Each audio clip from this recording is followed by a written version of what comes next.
Pemirsa, pengarga pedas rawit mawit ngemalang tur sampun kantos ngelangkungin Rp100 a kilogram. Sedurungnya nih pengarga pedas rawit mungguh ring pengarga ulung dasa tali rupiah a kilogram.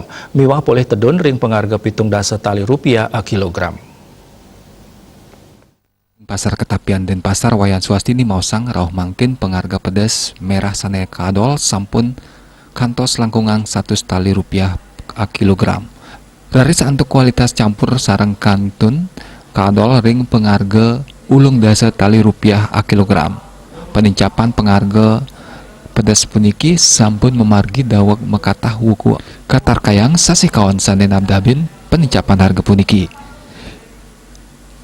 Perindekan inucap talar kebawasang oleh pedagang basa ring Pasar Badung ni Wayan Wandri dan ni mausang penincapan harga pedas kalah mangkin ngawinang ipun mewah modolan dagangipun sepitur akeh pembeli sane ngirangin penghargaan numbas pedas.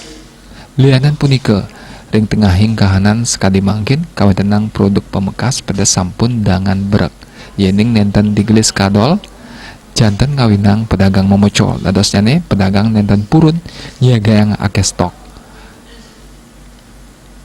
Anut ring data harga pasar saking Dinas Perdagangan dan Perindustrian Provinsi Bali taler nguningayang penincapan pedas.